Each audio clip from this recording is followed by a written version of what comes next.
আল্লাহ আল্লাহ বলতে বলতে নবীর প্রেমে চলতে চলতে আল্লাহ আল্লাহ বলতে বলতে নবীর প্রেমে চলতে চলতে মরণ যেন হয় আমাদের, মরণ যেন হয়। যুবক ভাইরা, দেশটা ভুলে যাবেন না, শাহ মাকদুমের দেশ, দেশটা কেরামতুল জনপুরীর দেশ, দেশটা মরহুম মাওলানা আল্লামা দেলোয়ার হোসেন সাইদি রাহমাতুল্লাহ আলাইহির দেশ, দেশটা আল্লামা মামুনুল হকের দেশ, এটা টুপিওয়ালা দাড়িওয়ালা কোরআন প্রেমিকদের দেশ। এই দেশে ইসলাম ছিল, আছে, থাকবে। যাদের ইসলাম ভালো লাগবে না তারাই টিকতে পারবে না।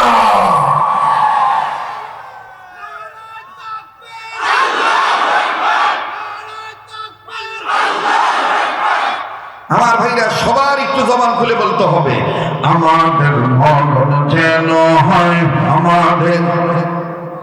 আরে ভাই, ইয়া আইয়ুহাল্লাযীনা আমানুত্তাকুল্লাহ হাক্কা তুকাতিহি ওয়া লা তামুতুন্না ইল্লা ওয়া আনতুম মুসলিমুন। ওই আয়াতকে কেন্দ্র করে আমি এটা নিজে লিখেছি, নিজে সুর দিয়েছি।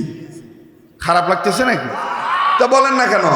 আমাদের মরণ যেন হয় আমাদের। দেখেন, কার মুখ লড়ে না, যার মুখ লড়বে না মনে করবেন ওর সাথে তোর ভাবি ভালো ছিল, কথা কয় না। আমাদের মরণ যেন হয় আমাদের।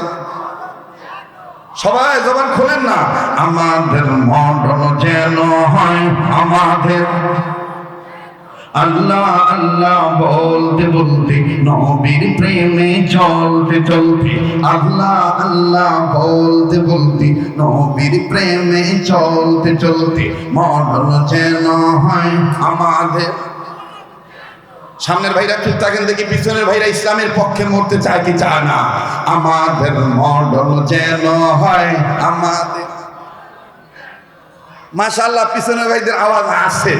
ভাই আমার চা লাগবে না বাবা, বাবা বাবা বাবা, আমি চাটা এগুলো আমার লাগে না।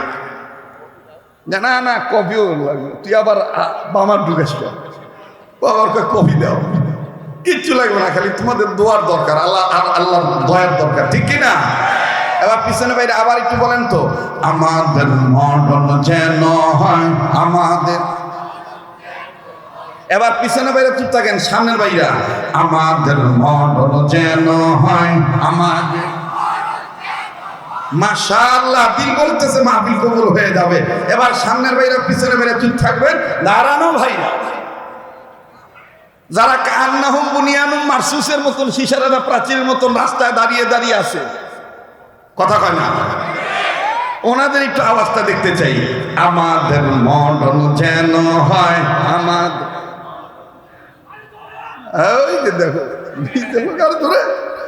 এবার দাঁড়ানো ভাইরা, বসানো ভাইরা, সবাই আমাদের মরণ যেন হয় আমাদের। আরো আওয়াজ বাড়বে, আরো আওয়াজ বাড়বে, আমাদের মরণ যেন হয় আমাদের। আল্লাহ আল্লাহ বলতে বলতে, আল্লাহ আল্লাহ বলতে বলতে নবীর প্রেমে চলতে চলতে মরণ যেন হয় আমাদের। মারহাবা জোরে, আমাদের মরণ যেন হয় আমাদের। দিনের পথে চলতে গিয়ে, হকের কথা বলতে গিয়ে, দিনের পথে চলতে গিয়ে, হকের কথা বলতে গিয়ে মরণ কালে কালমা যেন নসিব হয় আমাদের। মরণ যেন হয় আমাদের। মাশাআল্লাহ, আমাদের মরণ যেন হয় আমাদের। সামনের ভাইরা চুপ থাকেন, এবার সবাই মিলে উচ্চ আওয়াজে, সামনের ভাইরা পিছনের ভাইরা জোরে লিল্লাহে তাকবীর, লিল্লাহে তাকবীর। আল কোরআনের আলম, আল হাদিসের আলম, কোরআন হাদিস যেখানে, আল উলামা যেখানে, আজকের মাহফিল সফল হোক, সফল হোক আজকের মাহফিল। এবার বলবেন চলবে চলবে, আজকের মাহফিল কতক্ষণ সারা রাত আবার কেমন চলে? আল্লাহ যতক্ষণ কবুল করে আমার ভাইরা, তাহলে ইমানদার বান্দা বান্দিরা নিজেরা জাহান্নামের আগুন থেকে বাঁচবে, অপরকে বাঁচাবে। নির্দেশ কার? আবার বলেন কার? ইমানদার কারা? ইমানদার যারা টুপি পরে, দাড়ি রাখে, পাগড়ি মাথায় দেয়, অনেক বড় মেসওয়াক ব্যবহার করে। আর আজকে তো আমাদের বড় একটা জ্বালা হয়ে গেছে, ঐক্য কি করে অনৈক্য করা যায়। টুপি দেখে বিচার করে, পোশাক দেখে বিচার করে, কথা বলে না। আমি মুসলিম হিসাবে অপর মুসলিম ভাইয়ের আমল আমি যাচাই বাছাই করব, পোশাক দেখে নয়, কোরআন সুন্নাহর মাপকাঠি দিয়ে। কথা বলে না। যারা আস্তে কথা বলবে মনে করবেন যে এরাই সম্ভবত অনেকের পক্ষে, এই জন্য আমাদেরকে ঐক্য হতে দিতে চায় না, এই জন্য আস্তে জবাব দেয়। যারা কথা বলেন ঠিক কিনা? আমরা কি পোশাক দেখে দেখবো নাকি কোরআন সুন্নাহর মাপকাঠি দিয়ে? বলেন, কোরআন সুন্নাহর মাপকাঠি দিয়ে। ইমানের দাবিতে কারা সত্যবাদী? ইমানের দাবিতে তারা সত্যবাদী। আল্লাহ পাক বলেন, ইন্নামাল মুমিনুনা আল্লাযীনা আমানু বিল্লাহি ওয়া রাসূলিহি সুম্মা লাম ইয়ারতাবু ওয়া জাহাদু বিআমওয়ালিহিম ওয়া আনফুসিহিম ফি সাবিলিল্লাহ উলাইকা হুমুস সাদিকুন।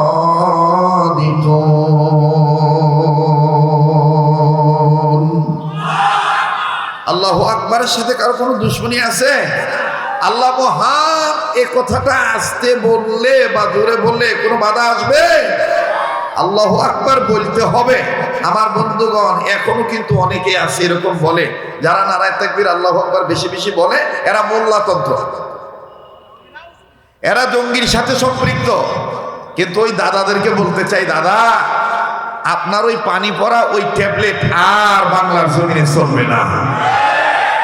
এই জঙ্গি, এই ভঙ্গি, এই মোল্লাতন্ত্র, এই জঙ্গিবাদ, উগ্রবাদী, মৌলবাদী, এই সমস্ত কথা বলে ইসলামী আন্দোলনকে আর দমন করা যাবে না। ঠিক কিনা বলে? কেননা আমাদের দিলের তামান্না একটাই, সেটা কি? আমরা শেষ সময় পর্যন্ত, মৃত্যুর আগ পর্যন্ত ইসলাম নিয়ে, কোরআন সুন্নাহর বিধান নিয়ে টিকে থাকতে চাই। এতে যদি জীবন চলে যায়, জীবন চলে যাবে, কিন্তু ঈমান ছাড়ব না। ঠিক কিনা বলে? আমার ভাইরা, আমার বন্ধুগণ, কোরআনুল কারীমের শিক্ষা গ্রহণ করতে হবে। ইলমে দ্বীন শিক্ষা গ্রহণ করা প্রতিটি মুসলিম নর-নারীর উপর ফরজ। আমার ভাইরা, কিন্তু যারা আজকে কোরআনুল কারীমকে হিন্দু ধর্মের পুস্তকের মতন, গীতার মতন, বেদের মতন, সামবেদের মতন ভিন্ন ধর্মের ধর্মীয় পুস্তকের মতন পুস্তক মনে করে, তারাই কেবলমাত্র, শুধুমাত্র, একমাত্র কোরআনের রাজনীতিকে অপছন্দ করে। কথা বলেন ঠিক কিনা? কারণ তারা মনে করে কোরআন তাবিদের কিতাব। আবার তারা বলে, এই যে এক পাগলা ছিল, পাগল বলছে যে এরা পরের বাইত খায়। আচ্ছা, কে পরের বাইত খায় না? কম পরের বাইত কে খায় না? আমরা তো সবাই পরের বাইত খাই, কথা কয় না? আমি এক জায়গায় চাকরি করি, কথার কথা, আমি চাকরি করি। ওই চাকরি থেকে আমার পারিশ্রমিক আল্লাহ তাআলার মেহেরবানিতে আসে, সেটার মাধ্যমে আমার রিজিকের ব্যবস্থা হয়। মুহতারাম হাজিরিন, ইসলাম ছাড়া, কোরআন ছাড়া, কোরআন সুন্নাহর বিধান ছাড়া কেউ কোনোদিন ভালো থাকতে, মুসলমান বিশ্ব মানবতার জন্য একমাত্র মুক্তির পথ কোরআন সুন্নাহর পথ। এই কথাটা কারা কারা স্বীকার করেন? একটু দু হাত তুলে দেখান তো দেখি। আল্লাহ তুমি দেখো কে কে। আল্লাহ হাত তুলে না। আল্লাহ তুমি দেখো। আল্লাহ একটু উর্বর জমিনে বর্বরতাকে দাফন করার জন্য একটু আওয়াজ দিয়ে বলেন তো আল্লাহু আকবার। হাত নামান, আবার বলেন আল্লাহু আকবার। ইয়া আইয়ুহাল্লাযীনা আমানু কু আনফুসাকুম ওয়া আহলিকুম নারা।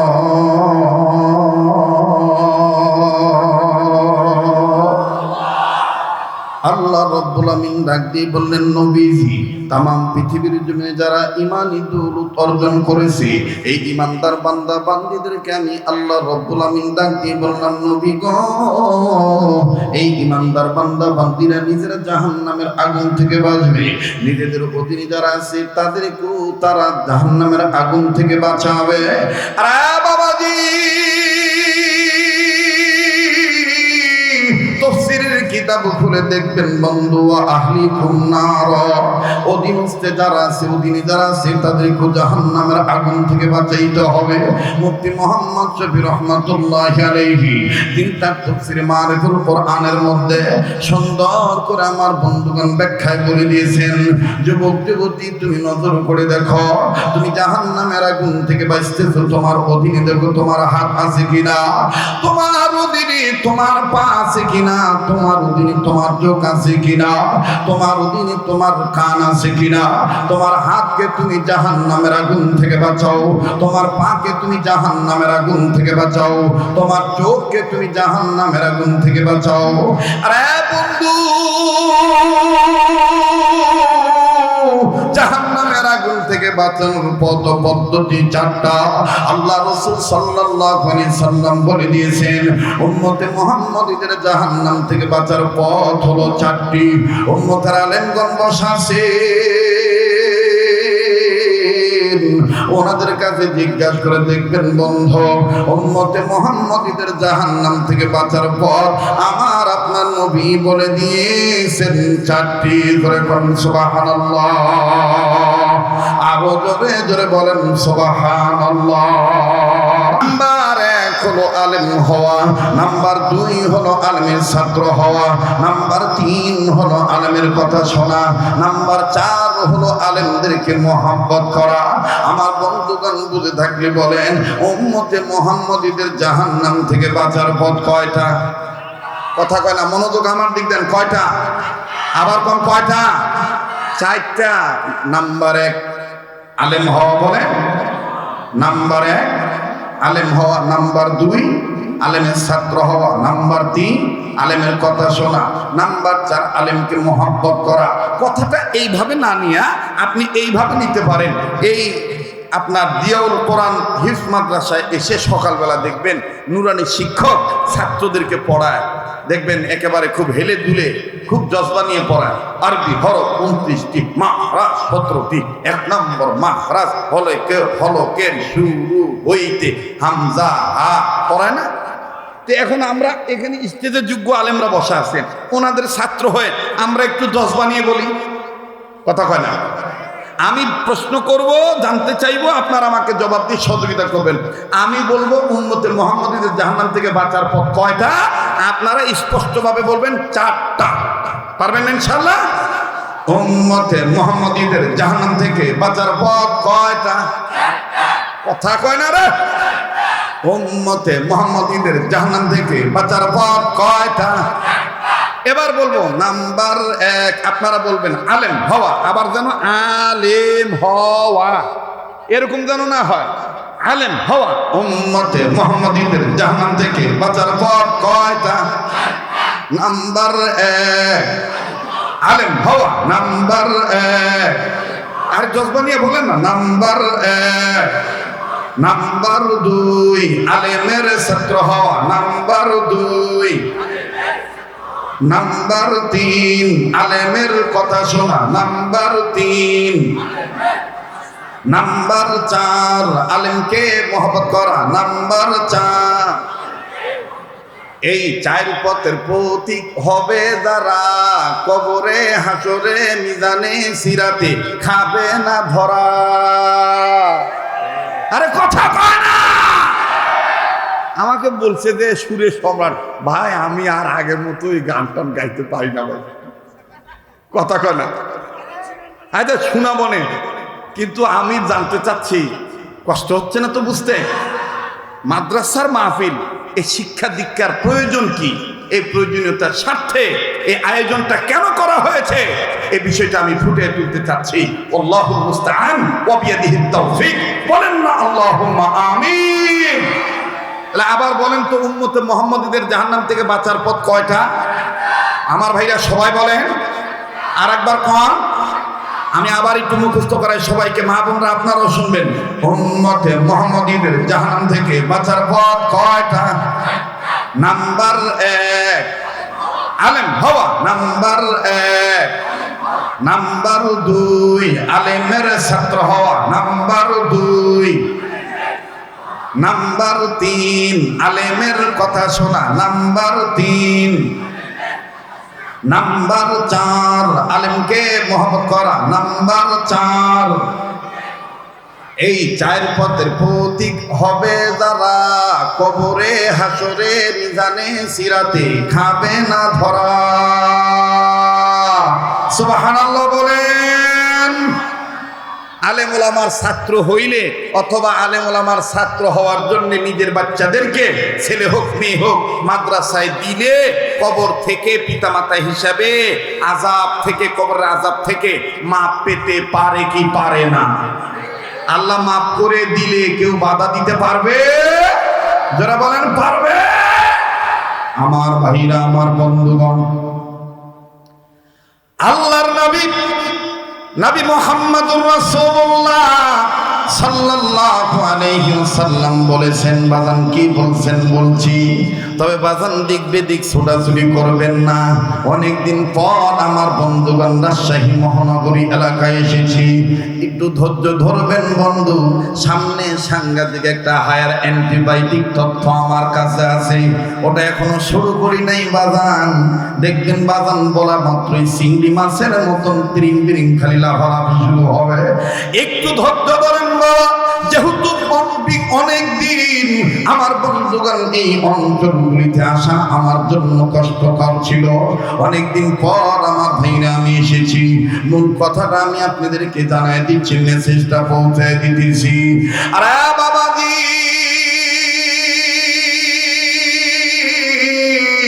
পর্দার অন্তরাল মা বোনেরা, কলিজার টুকরা যুবক বন্ধুরা, কেন গো আপনারা নিজের সন্তানদেরকে মাদ্রাসায় দিবেন না?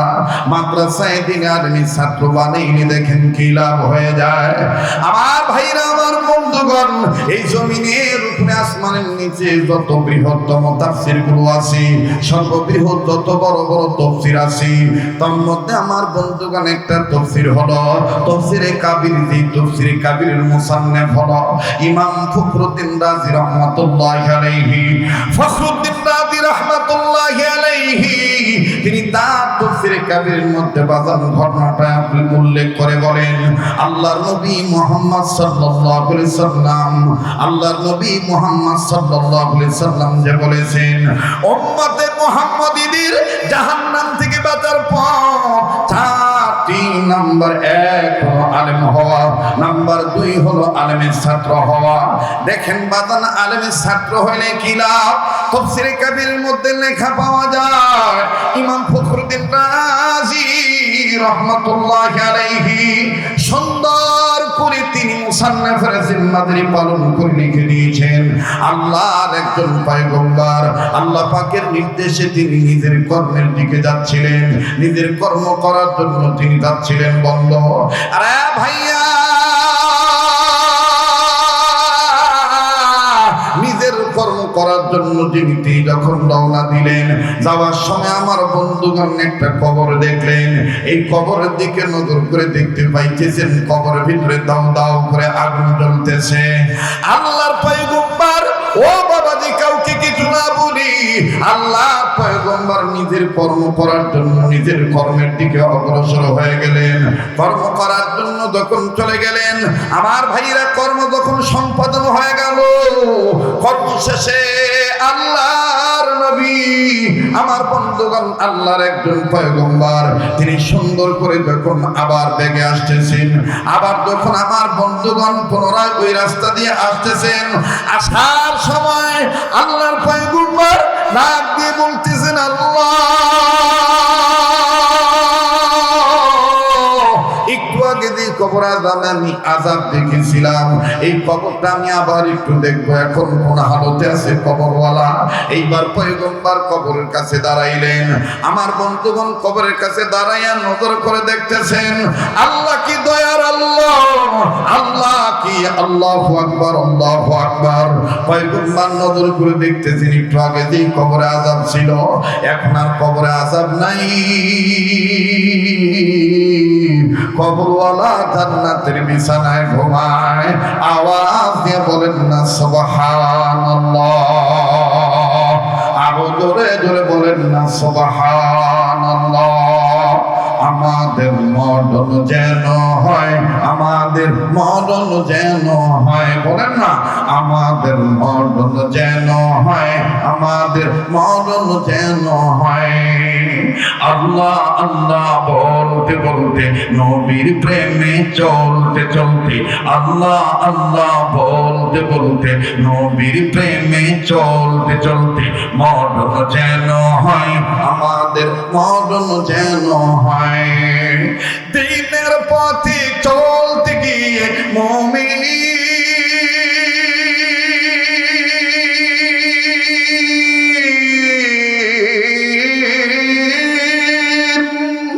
দিনের পথে চলতে গিয়ে হকের কথা বলতে গিয়ে, সবাই বলেন দিনের পথে চলতে গিয়ে হকের কথা বলতে গিয়ে মরণ কালে কালমা যেন নসিব হয়, আমাদের মরণ যেন হয়, আমাদের।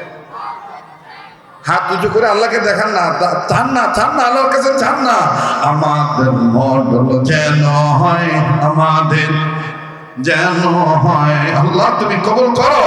আমাদের মরণ যেন হয়, আমাদের মরণ যেন হয়। আল্লাহু আকবার বলেন। কবরের কাছে দাঁড়ায় পয়গম্বর দেখতেছেন কবরে আযাব নাই।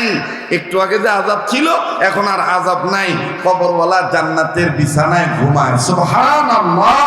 পয়গম্বর সরাসরি ডাক দিলেন আল্লাহকে। বলেন কাকে? আবার বলেন কাকে?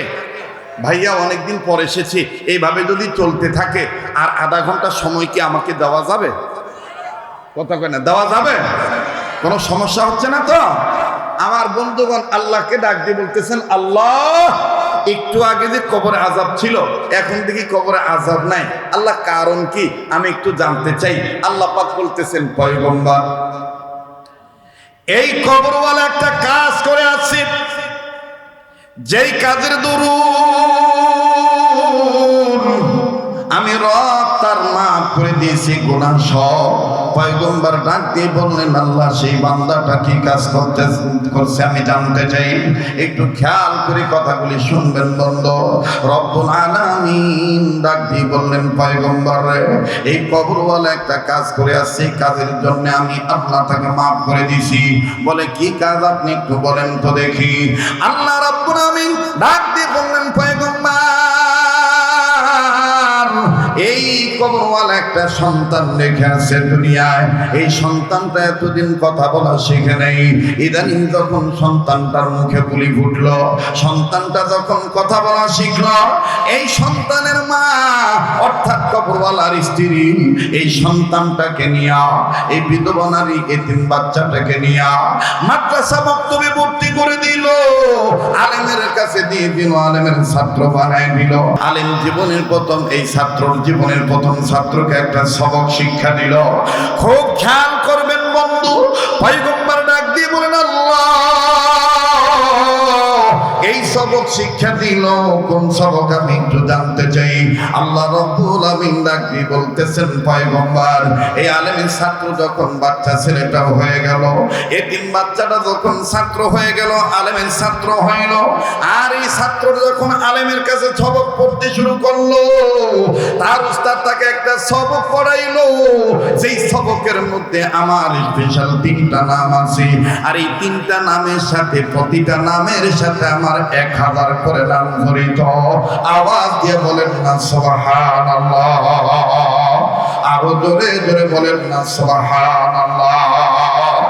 এমন 3টা নাম এই ছেলেটা পাঠ করলো, এমন 3টা নাম এই সন্তান পাঠ করলো, যেই তিনটা নামের সাথে আমি আল্লাহর 3000 নাম জড়িত, 1000 করে 3000 নাম জড়িত।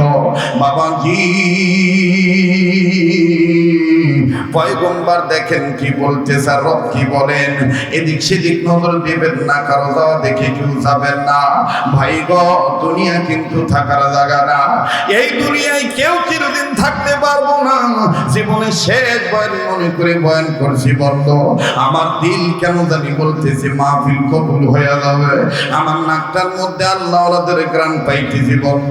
এখানে আমি আপনি গুনাহগার হইতে পারি, কে জানি নেককার বান্দা হয়ে বসে আছে।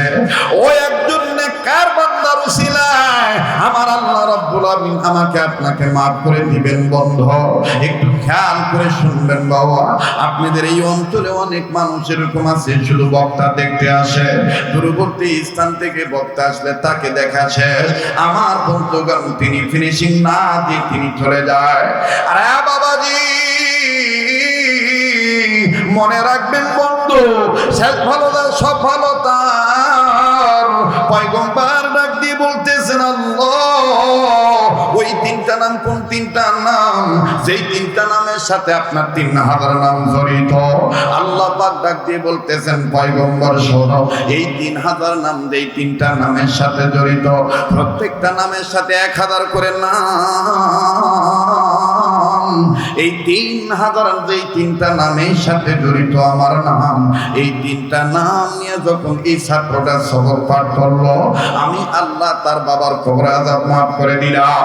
যখনই বন্ধু পয়গম্বরকে আল্লাহ পাক এই কথা বললেন, আরে বাবাজি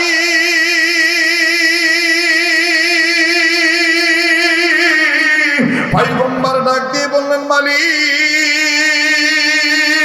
সন্তানের সবক পাঠ করার কারণে সন্তানের বাবার কবর আযাব মাফ হয়ে গেল। মাবুদ আমি সবক পরে জানবো, আমাকে মনের সুখে একটু কান্নাকাটি করতে দেন। আল্লাহ পাক ডাক দিয়ে বললেন পয়গম্বর তুমি কেন কাঁদতেছ, আমি কিন্তু তোমার অন্তর্যামী হিসেবে সব জানি, তারপর আমি তোমার মুখ থেকে জানতে চাই তুমি কেন কান্নাকাটি করো, আমাকে একটু বলো। বাজান যেই কথাটা তাফসীর কিতাবের মধ্যে উল্লেখ করা হলো, পয়গম্বর ডাক দিয়ে বলতেছেন মালিক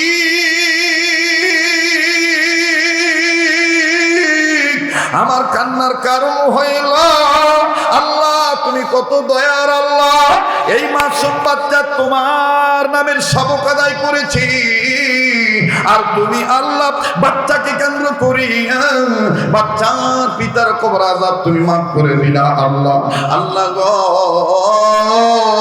দয়ার আল্লাহ, আমি পয়গম্বর দিল বলে দুনিয়ার সব ছেলে মেয়েরা যদি এরকম তোমার নামের সবক আদায় করত, তাহলে সমস্ত সন্তানদের বাবা মার কবর আযাব তুমি মাফ করে দিতা।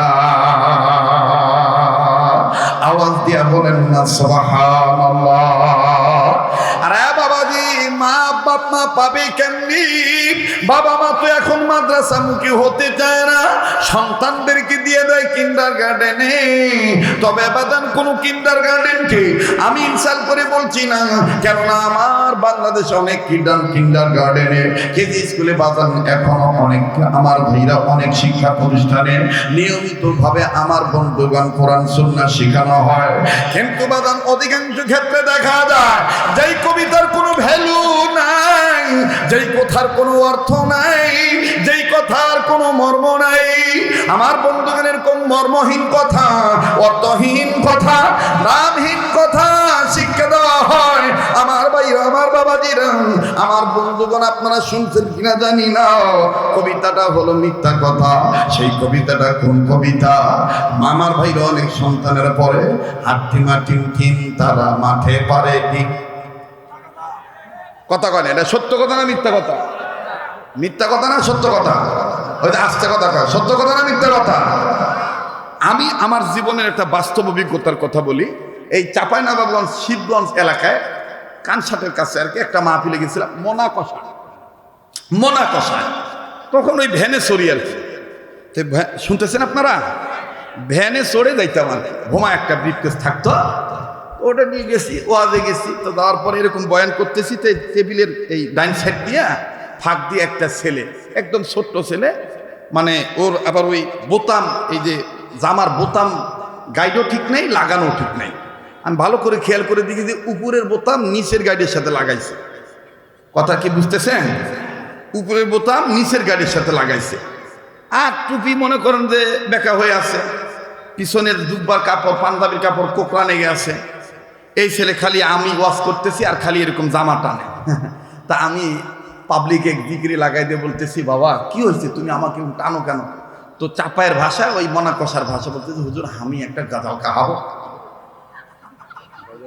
হ্যাঁ, গজল গাহাবো, গাজাল গাহাবো। তা আমি বলছি, গাজাল গাহাবা, কি গজল? এই ছেলে তখন, আমার ভাইরা, আজ থেকে বহু বছর আগের কথা, যেটা আজকের ওয়াজের সাথে লেগে গেল। বলবো? কথা কয় না, বলবো না? আপনারা মনে বিরক্ত হইতেছে। আমার শহীদুল ইসলাম ভাই কষ্ট করে আমাকে নিয়ে আসছে। একমাত্র আমার ভাই যদি এই মাহফিলটার সাথে জড়িত না থাকতো, আমার ভাই এত দূর আসা এখন আমার জন্য মহা মুশকিল, হাজার মুশকিলাতুন কাবিরা, মানে খুব বড় ধরনের মুশকিল হয়ে যায়। কথা বলছেন নাকি? তো যাই হোক, ভাইয়া ডাকছেন, আসছি, আপনাদেরকে পেয়েও আমি খুশি, আলহামদুলিল্লাহ। এই খুশিটা নিয়ে যেন আমরা উভয় হতে পারি জান্নাতবাসী। জোরে বলেন না আমিন। এই ছেলে তখন আমার দিক টাকা, এই ছেলেকে দিলাম, মোনাজাতের আগে দিলাম, দেওয়ার পরে আমি ভাবছি বাচ্চা মানুষ কি আর গজল গাবে, হয়তো বা বনের হরিণী চিনলো না, চিনলো বনের হরিণী, মানুষ হয়ে চিনলাম না, এগুলোই তো কবে নাকি? কিন্তু এই ছেলেটা দেখলাম তখন মোনাকষার ওদিকে, কিন্তু গরিবের সন্তান হতে পারে, কিন্তু আপনি যাই দেখেন ছোট্ট বাচ্চা দেলোয়ার হোসেন সাঈদীর মহব্বত অন্তরে লালিত পালিত করতেছে। ছোট্ট বাচ্চা, মানে ওদিকের কেমন জানি একটা ভাবই আলাদা। এদিক থেকেই গেছে ওদিকে, কথা কয় না, এই দিক থেকে ওই দিকে গেছে। ছেলেটা নিয়ে বলতেছে, মা গো আমি পর্বতায়রা হাতি মাটিমটি। তবে সুরটা এইরকম ছিল না, সুর আমি আবার এটা আলাদা করে দিছি আর কি। ও সুরটা দিছিল ভিন্ন। মা গো আমি পর্বনায়ার হাটি মাটিমটি,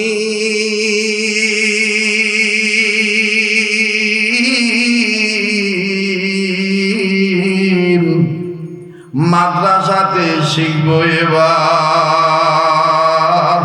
মাগো আলিফ লাম আর মিম। আস্তে কর সুবহানাল্লাহ, জোরে কর। এইটাতে আমি আবার ওর কাছ থেকে শুনে নোট করে কোট করে এখন একটু চালাই দিতেছি। কষ্ট হচ্ছে নাকি? দেখেন তো আমারটা ঠিক আছে কিনা। মাগো আমি পর্বতায়রা হাটি মাটিমটি, মাদ্রাসাতে শিখবো যেবার আলিফ লাম আর মিম। বলেন, মাদ্রাসাতে শিখবো যেবার, ওই যে কথা কয় না, মাদ্রাসাতে শিখবো যেবার সবাই। মাগো আমি পর্বতায়রা হাটি মাটিমটি, মাদ্রাসাতে শিখবো যেবার আলিফ লাম আর মিম। মাগো আমি পড়বো যেবার আলিফ বাতাসা, স্কুল কলেজে এসব হয় না শেখা, ঠিক না? মাগো আমি পড়বো এবার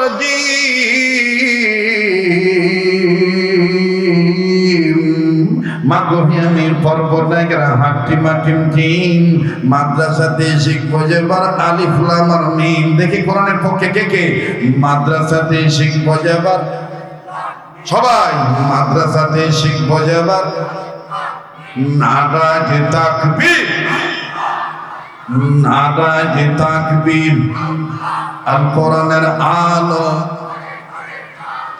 আল হাদিসের আলো। একটু সংসদে চালানোর পক্ষে বলেন না, আল কোরআনের আলো, আল হাদিসের আলো, কোরআন সুন্নাহর আলো, সংসদে জালো।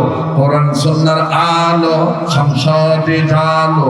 আল হাদিসের আলো, সংসদে জালো। ঘরে বলো কিবা রাষ্ট্রে বলো, বলেন ঘরে বলো কিবা রাষ্ট্রে বলো। অশান্তি দূর করে শান্তি আনি, সমাধান সমাধান চাও যদি জীবনে মরণে, ফিরে যাও খুঁজে নাও চোখ রাখো কোরআনে। সবাই ফিরে যাও খুঁজে নাও চোখ রাখো, সবাই সবাই ফিরে যাও খুঁজে নাও চোখ রাখো। আবার ফিরে যাও খুঁজে নাও, সমাধান সমাধান চাও যদি জীবনে মরণে, ফিরে যাও খুঁজে নাও চৌক রাখো কোরআনে, ফিরে যাও খুঁজে নাও চৌক রাখো কোরআনে। এ বাণী সকলের নয় শুধু মুমিনের। কোরআন কি শুধু জামাত ইসলামের? কোরআন কি শুধু চরমনের পীরের? কোরআন হলো বিশ্ব মানবতার জন্য আল্লাহর পক্ষের কালাম, ঠিক কিনা বলে? এ বাণী সকলের নয় শুধু মুমিনের, এ বাণী সকলের নয় শুধু মুমিনের। যারাই চলবে মেনে ফল পাবে কোরআনের, যারাই চলবে মেনে ফল পাবে কোরআনের। ঘরে বলো কিবা রাষ্ট্রে বলো, মুজাহিদের মতো বলেন না, ইসলামী আন্দোলন কর্মী হয়ে বলেন না, ঘরে বলো কিবা রাষ্ট্রে বলো, আবার ঘরে বলো কিবা রাষ্ট্রে বলো, আর একবার ঘরে বলো কিবা। অশান্তি দূর করে শান্তি আনি, সমাধান সমাধান চাও যদি জীবনে মরণে, ফিরে যাও খুঁজে নাও চৌক রাখো, আর একবার ফিরে যাও খুঁজে নাও। এত চির অম্লান চির মুকুটের ডাক, এ যে মহাবাণী খুদারি কালামে পা। বলেন কোরআন কার কালাম? আল্লাহর কালাম। নারায়ে তাকবীর। এত চির অম্লান চির মুকুটের ডাক, এ যে মহাবাণী খুদারি কালামে পা। এই দুনিয়ায় সেই দুনিয়া, এই দুনিয়া সেই দুনিয়া, মুক্তি পাবি তুমি দো জাহানি। সমাধান সমাধান চাও যদি জীবনে মরণে, ফিরে যাও খুঁজে নাও চৌক রাখো, আবার ফিরে যাও খুঁজে নাও। ও ভাই, আলেমদের দিকে তাকাইলেও সওয়াব হয়। কোরআনের হামিল যারা, কোরআন যাদের সিনায় আছে, এই সমস্ত আলেমদের ছাত্র হইলেও সওয়াব, এই সমস্ত আলেমদের কথা শুনলেও সওয়াব, এই সমস্ত আলেমদেরকে মোহাব্বত করলেও নেকি পাওয়া যায়, ঠিক কিনা বলেন? দেখেন কেমন নেকি পাওয়া যায়, কথায় কথা বেড়ে যায়। আপনারা ভুলে যাবেন না যে হুজুর ওই কবর ওয়ালার ছেলেটা কি তিনটা নাম নিয়েছিল, যে তিনটা নামের সাথে প্রত্যেকটা নামের সাথে আল্লাহর 1000 করে নাম লাগানো। কষ্ট হবে একটু সময় দিতে, কিন্তু কথায় কথা বেড়ে গেল, এই জন্য আমি কথাটা নিয়ে আসতেছি। উম্মতের যারা আলেম আছেন, বিশেষ করে যারা কওমি মাদ্রাসার হুজুর আছেন, আমার ভাইরা, আমার বন্ধুগণ, ওনাদের কাছে জিজ্ঞেস করে দেখবেন। এবং আলিয়া মাদ্রাসার হুজুররাও এই বিজ্ঞ আলেমের নাম আপনারা জানেন। আলেম, সেই আলেম ব্যক্তির নাম হলো মুফতি রশিদ আহমদ গঙ্গুহি রহমতুল্লাহ আলাইহি। বলেন কি না? মুফতি রশিদ আহমদ গঙ্গুহি রহমতুল্লাহ আলাইহি। আমি বারবার বলতেছি, পায়ে হাত দিয়ে বলতেছি, কেউ যদি চলে যায় তাকে চলে যেতে দিবেন, কারো যাওয়া দেখে কেউ যাবেন না। আমি আবার একটু ভিন্ন ধরনের, আমি মোটামুটি কমপক্ষে 1-1.5 ঘন্টা 2 ঘন্টা সময় না নিলে ওয়াজ আমি করতে পারি না। পুরান চাউল ভাতে পারে, পুরান চাউল ভাতে পারে, ঠিক আছে না? আপনারা আছেন তো নাকি? আল্লাহ কবুল করুন। তো রশিদ আহমদ গঙ্গুহি রহমতুল্লাহ আলাইহি ওই সময় আলেমদেরকে উনি বায়াত করাইতেন, আলেমরাও ওনার কাছে বায়াত হইতেন। আমার ভাইরা, আমার বন্ধুগণ, মুফতি রশিদ আহমদ গঙ্গুহি রহমতুল্লাহ আলাইহি একজন আলেমের বাড়িতে আমার বন্ধুগণ বিনা নোটিশে চলে গেছেন। 7 জন 6 জন 8 জন আলেমদেরকে সাথে নিয়ে চলে গেছেন। বাবাজি বারবার করে বলবো, কেউ কারো দিকে তাকাইবেন না, আমার দিক তাকিয়ে থাকেন বন্ধু। এই পাগলের দিকে তাকাইলে ঠকবেন না। এই পাগলকে আল্লাহ পাক বারবার মক্কা মদিনায় নিয়ে যায়। প্রতিটি বছরের মধ্যে আল্লাহ আমার বন্ধুগণ কয়েকবার নিয়ে যায়। আরে বাবাজি,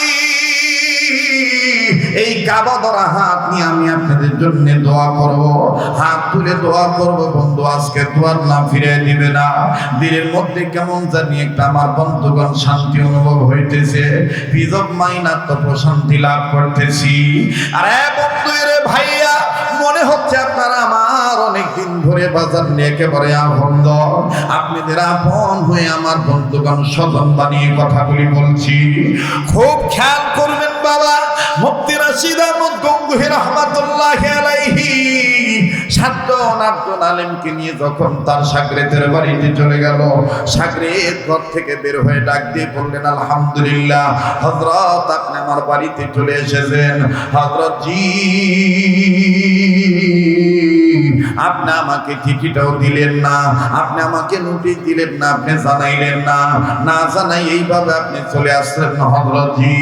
আল্লাহর ওলি রশিদ আহমদ গঙ্গুহি রাহমাতুল্লাহি আলাইহি ডাক দিয়ে বলতেছেন, বেটা রে গত রাত্রে কেমন জানি তোরে স্বপ্ন দেখেছি, মন চেয়েছে ছাত্রের বাড়িতে আসার জন্য, এই জন্য বিনা নোটিশে বিনা চিঠিতে আমি চলে এসেছি। এইবার বাড়িওয়ালা আলেম মানুষ ডাক দিয়ে বলেন, হযরত জি নেন, আপনাকে এই জায়গায় বসতে দিলাম, আপনি বসে পড়েন, আপনি রেস্ট নেন গো হযরত জি। আমি যদি অনুমতি দিতেন আমি বাজারে যাইতাম, আমি বাজারও করে নিয়ে আসতাম। রশিদ আহমদ গঙ্গুহি রাহমাতুল্লাহি আলাইহি বললেন, বাজারে প্রয়োজন নাই, আমার খাওয়ার কোনো চাহিদা নেই, আমি খাদ্যখানা খাবো না, আমি তোমার বাড়িতে একটু আসছি তোমাকে দেখার জন্য। ভাইরা আমার, আলেমের ছাত্র হইলে আলেমের কথা শুনলে দেখেন কেমন লাভ। আল্লাহর ওলি মুফতি রশিদ আহমদ গঙ্গুহি রাহমাতুল্লাহি আলাইহি বললেন, আমার খানার কোনো চাহিদা নাই। এবার বাড়িওয়ালা আলেম লোকটা ডাক দিয়ে বলতেছেন, ওস্তাদ জি আপনি না খান কিন্তু আপনার সাথে মেহমান নিয়ে আসেন, আলেম ভাইদেরকে নিয়ে আসেন, ওনাদের তো একটা ইজ্জত আছে, ওনাদের তো কদর আছে। আপনার নেক সহমতে থাকিয়া আমি শিখেছি মেহমানদারি করানো সুন্নাত, মেহমানদের কদর করা সুন্নাত। কাজী বিদায় আমি বাজারে দেবো, বাজার থেকে আমি বাজার নিয়ে আসবো, এদের মেহমানদারি করাবো। রশিদ আহমদ গঙ্গুহি রাহমাতুল্লাহি আলাইহি ডাক দিয়ে বললেন, বেটারি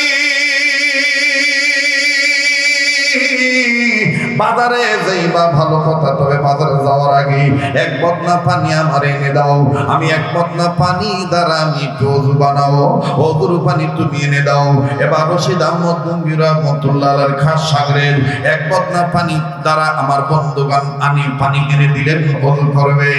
আল্লাহর ওলি ও বাবাজি এই বদনা থেকে পানি নিয়ে যখন বাজান তিনবার করে অঙ্গ প্রত্যঙ্গ ধুইতেছেন, বিসমিল্লাহ আমার বন্ধুগণ বিসমিল্লাহ বলে সর্বপ্রথম যখন ডান হাতের কবজি 3 বার ধুইলেন, বাম হাতের কবজি 3 বার ধুইলেন, এবার দ্বিতীয়বার যখন বিসমিল্লাহ বলে মুখের মধ্যে পানি দিবি, ভাই গো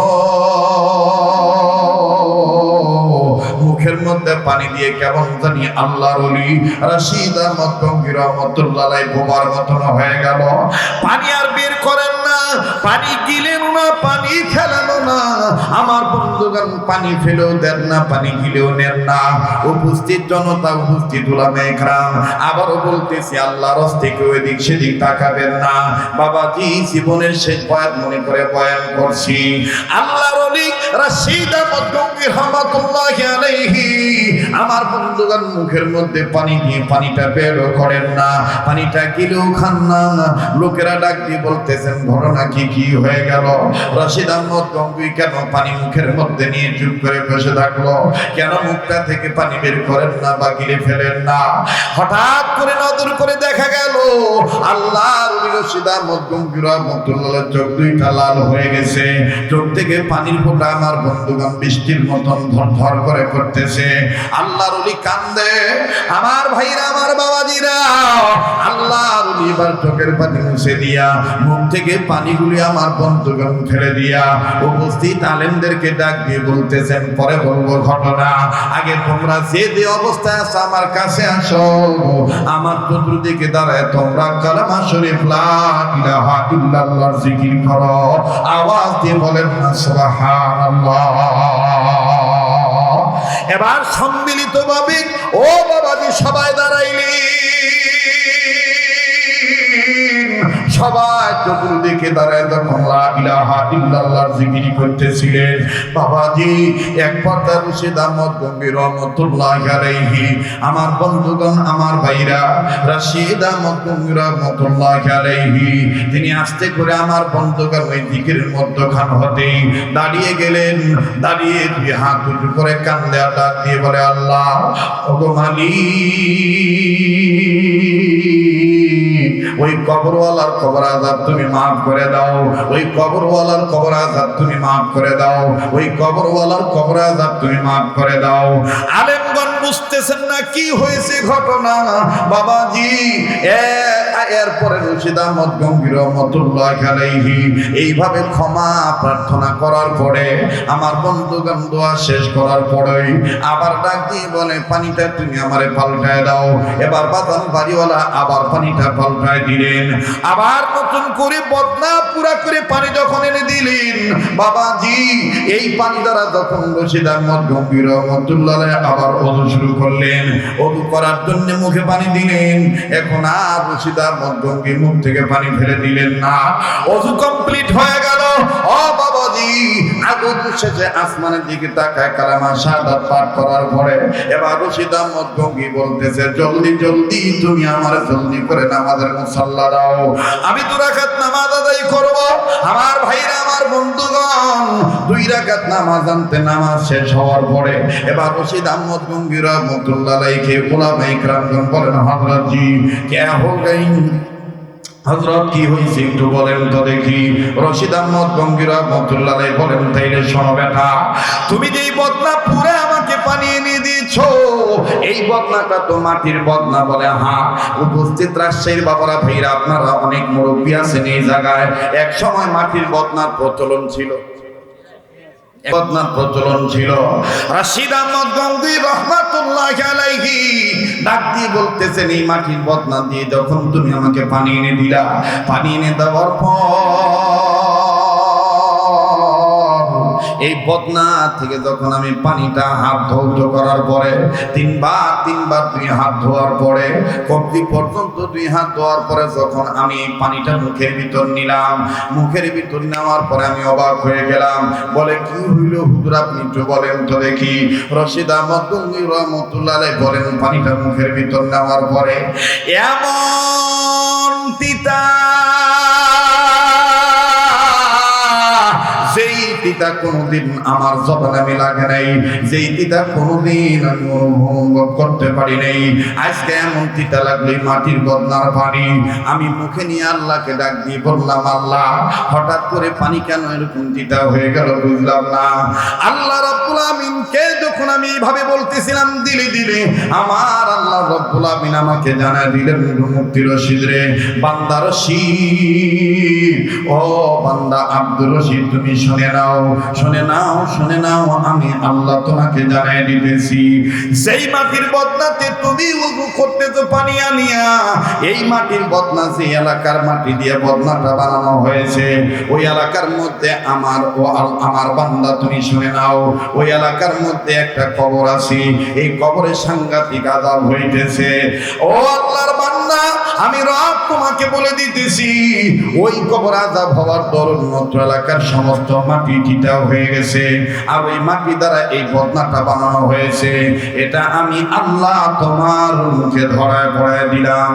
বাবাজি, যারা আল্লাহর ওলি হয়, যাদের সম্পর্ক কোরআনের সাথে থাকে, যাদের বসিরতের চক্ষু খোলা বাজান, যাদের ইলমে মারিফত জানা আছে, তাদের কিন্তু বাজান অন্তর চক্ষু খোলা, তাদের কিন্তু দিল খোলা, তাদের দিলের চক্ষু খোলা।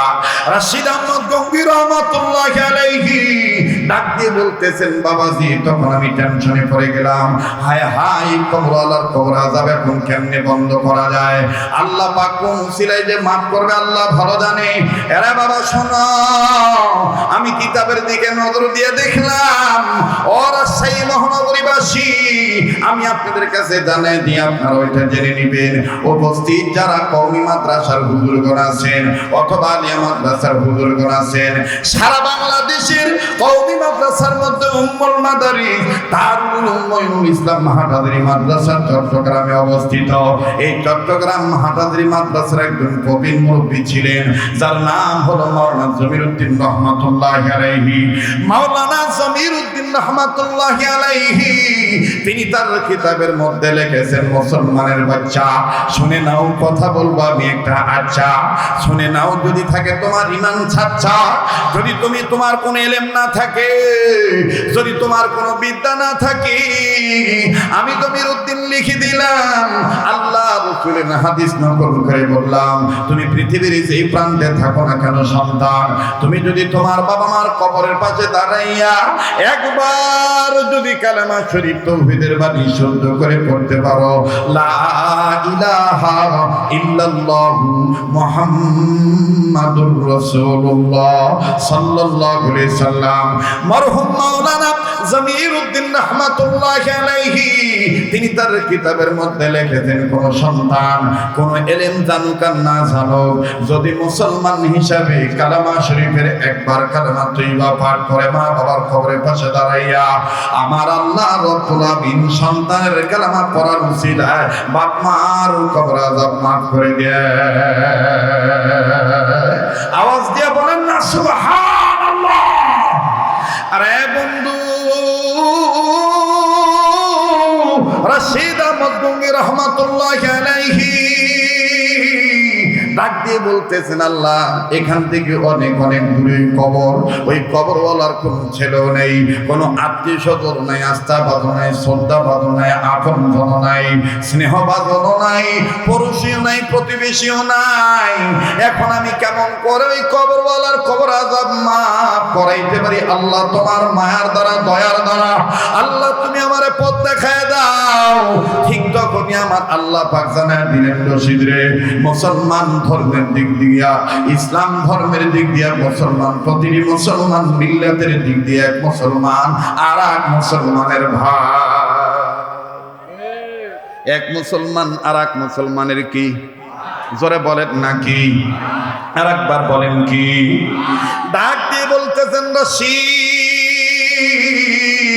মিল্লাতের দিক দিয়ে এক মুসলমান আর এক মুসলমানের ভাই অতএব যদি কোনো মুসলমান ভাইয়ের পক্ষে যদি কালেমা শরীফটাও পাঠ করে আমি আল্লাহ তথাপিও মুসলমানের কালেমা পড়ার দরুন তার কবর আযাব মাফ করে দেব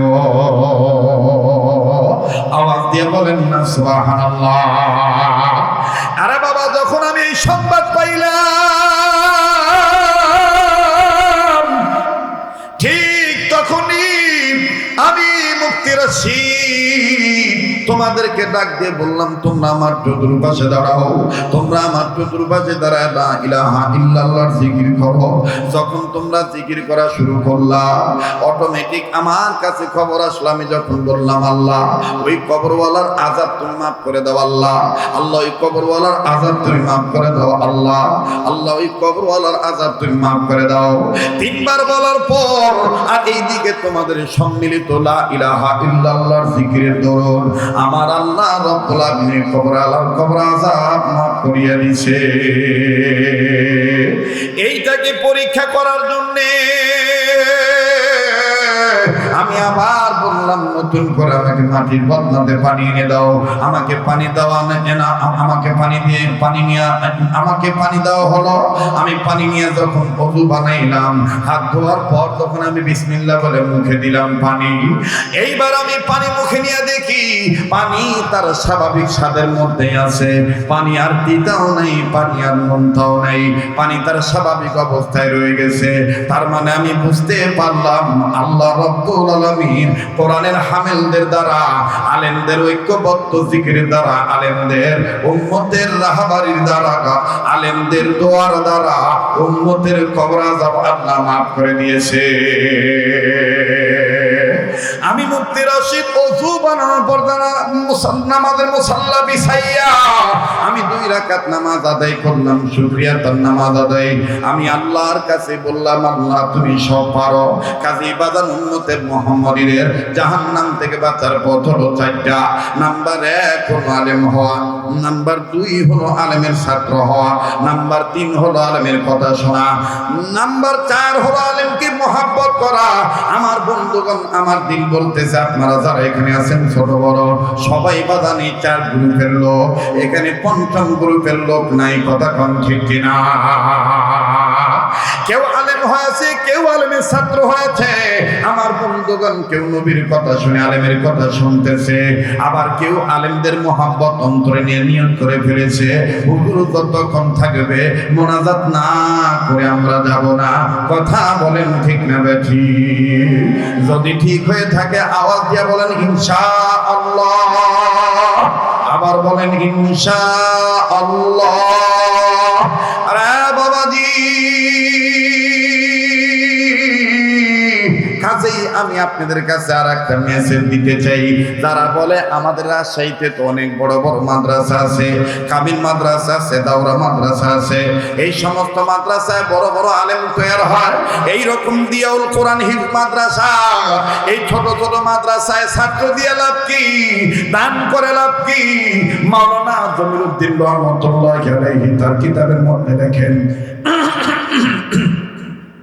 ফ্যানটা একটু সরাই দাও তো বাবা, ফ্যানটা আমার দিক থেকে সরাও, পিছন থেকে ওই দিকে দেন, অতিথিদের দিকে দেন। মুসলমান ভাইরা আমার, বন্ধুগণ, মাওলানা জমিরুদ্দিন রহমাতুল্লাহি আলাইহি লেখেন, মুসলমানের একটা বাচ্চা যদি এতটুকুন পড়তে পারে, পড়েন আমার সাথে লা ইলাহা ইল্লাল্লাহু মুহাম্মাদুর রাসূলুল্লাহ, বলেন এই সমস্ত মাদ্রাসায় এই কালেমার শিক্ষা দেওয়া হয় কি হয় না? দেখবেন কারি সাহেবেরা সকালবেলা নুরানির শিক্ষকেরা ছাত্রদেরকে পড়ায় কালেমায়ে তয়্যিবা, কথা কেন পড়ায় না?